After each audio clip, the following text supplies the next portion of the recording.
तो अब्दुल रहीम खान खाना ने महाराणा प्रताप को सिर्फ 2 लाइन का उत्तर भेजा। उन्होंने लिख के भेजा, जो दृढ़ राखे धर्म को ताहि राखे करतार। जो अपने धर्म पे दृढ़ रहेगा ईश्वर उसके साथ खड़ा हो जाएगा। तो मैं अपने धर्म पे दृढ़ हूं। मैंने मेरी लोगों की पीठ में छुरा नहीं मारा, मैंने मेरी पार्टी की पीठ में छुरा नहीं मारा, मैंने मेरी विचारधारा की पीठ में छुरा नहीं मारा। जिस यूनिट हमसे एक बार बात होनी चाहिए थी, बुला के कह देते ना कि इस बार टिकट इनको, इस बार ये प्रॉब्लम है भाई, ये मामला है, इसको ऐसे करना है, तुम तैयारी करो, हम कर लेते हैं। भाई आज मैं मौजूद हूँ भारतीय जनता पार्टी के दिग्गज नेता जय आहूजा जी के साथ। जय भाई, आपका हमारे चैनल पर स्वागत है। आपका, आपके सभी दर्शकों का मेरी ओर से बहुत हार्दिक अभिनंदन, स्वागत। भाई ये जवान लोग हैं, इनके साथ आप बने रहिए, इनके चैनल को सब्सक्राइब कीजिए, लाइक कीजिए और इन युवाओं को आगे बढ़ने में आप इनकी बहुत सहायता कीजिए। जी बताएं। जय भैया, मेरा एक सबसे पहला सवाल है, आपको बीजेपी से टिकट तो चलो कट गया, लेकिन लोगों का कहना ये भी है कि जय भैया बहुत ही अच्छे आदमी हैं। यदि मैं बात कर लेता हूँ, मैंने जैसे कवर किया, आपका पूरा चुनाव कवर कर रहा हूँ, जैसे एससी वोटरों की यदि मैं बात करता हूँ ना, तो आपको भगवान के तौर पर देखते हैं। मैं गांव का नाम आपके सीधे सीधे लेता हूँ, जैसे रसगढ़ की बात करता हूँ जी, निवाली की बात करता हूँ, इधर मैं चला जाता दोहोली की बात करता हूँ। उन्होंने बोला कि जय भैया को यदि टिकट मिलता तो हम जरूर साथ देते, लेकिन अब उनको टिकट नहीं मिला है तो हम शायद बीजेपी के साथ नहीं है। तो क्या लगता है, आपने उन्हें कभी मनाने की कोशिश नहीं की क्या? क्या बात? मैं सभी गांवों में खुद व्यक्तिगत रूप से जा रहा हूं। कल मैं रसगढ़ में था, वहाँ सारे मेघवाल समाज के, एससी समाज के लोगों से मेरी बैठ के बात हुई। परसों मैं दौली और नेवाली में था। ये सारा फीडबैक हमारे पास भी आता है।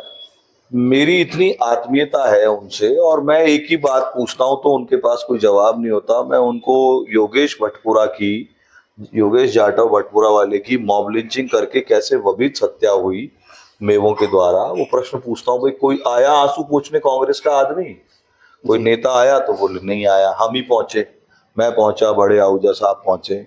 नारथला के हमले में जो 30-35 मेवों ने एक परिवार को नाश्ता करते हुए, राम प्रसाद जी मेघवाल के परिवार को नाश्ता करते हुए बुरी तरह से सुबह मारा था, उस पूरी लड़ाई को हमने अपने कंधों पे लेके लड़ा।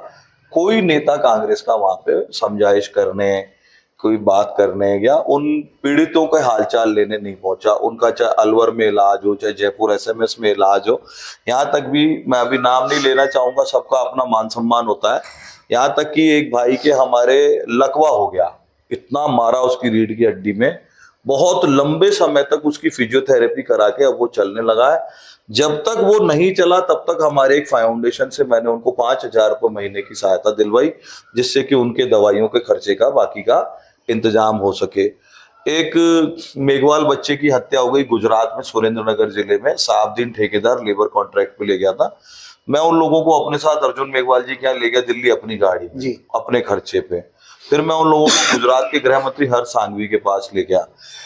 ऐसे ही तमाम घटनाएं हैं, इसमें विशेष रूप से जाटव समाज, मेघवाल समाज, खटीक समाज, एससी का ये वर्ग है जो मेवात में इनके जबड़े में फंसा हुआ है।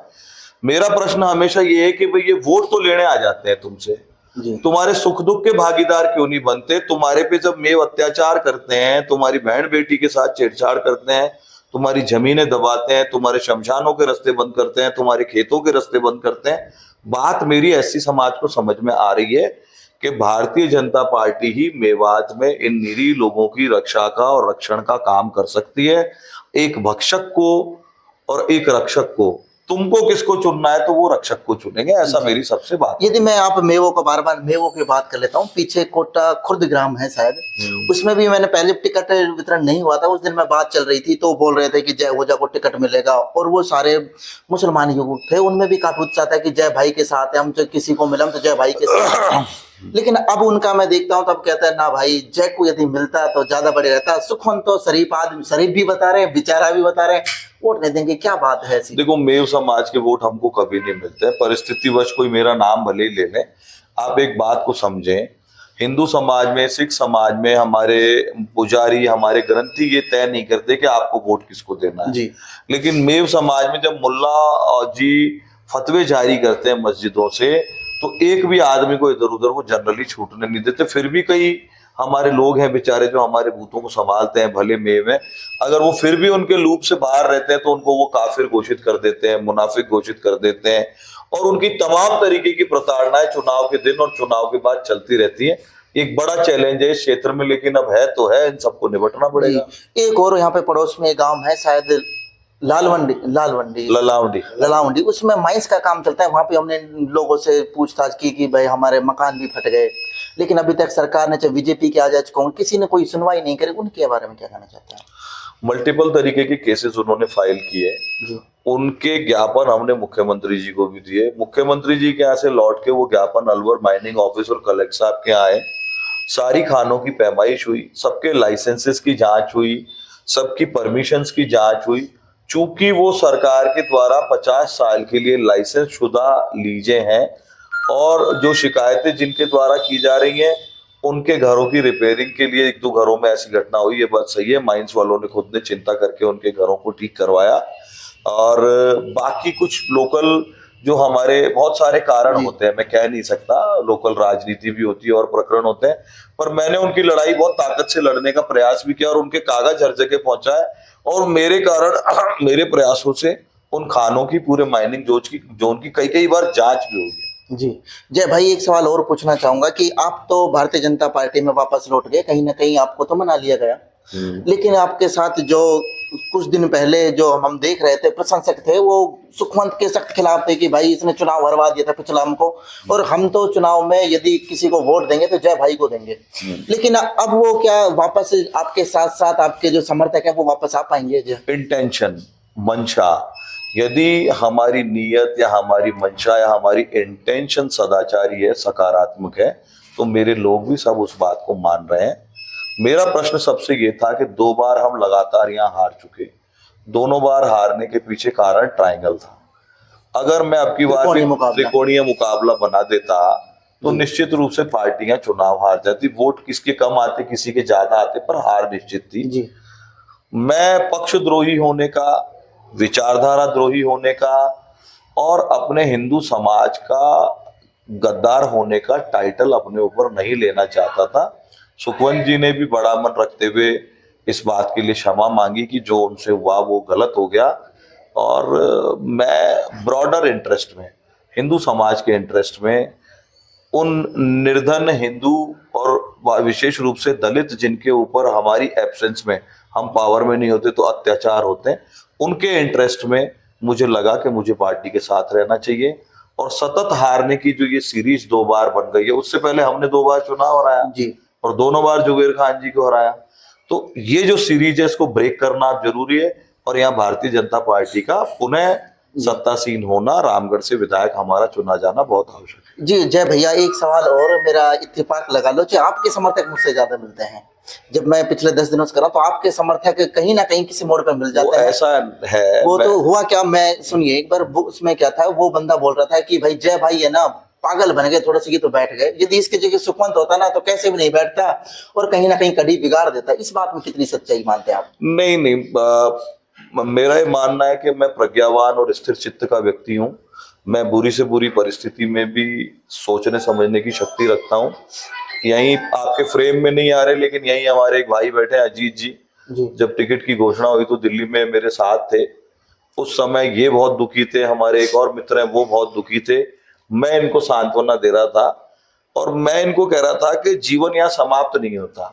अब्दुल रहीम खान खाना पूरी आर्मी लेके अकबर के कहने पे मेवाड़ पहुंचे जी, और कुंवर अमर सिंह जी जो बाद में महाराणा अमर सिंह जी हुए, महाराणा प्रताप के बेटे, वो उनकी महिलाओं की पालकियों को लूट लाए और लूट करके गोगुंदा में महाराणा प्रताप के पास पहुंचे कि देखो साहब, ये हमारे यहाँ की औरतों को बंदी बना के मुगल ले जाते हैं और सेक्स स्लेवरी के लिए ले जाते हैं, औरतों पे अत्याचार करते हैं, अब की बार मैं इनकी औरतें लूट लाया। तो उन्होंने बहुत बुरी तरह से अमर सिंह जी को धमकाया कि इन मलेच्छों की बुद्धि में और इनके चरित्र में और इनके संस्कारों में और हमारे संस्कारों में जमीन आसमान का अंतर है।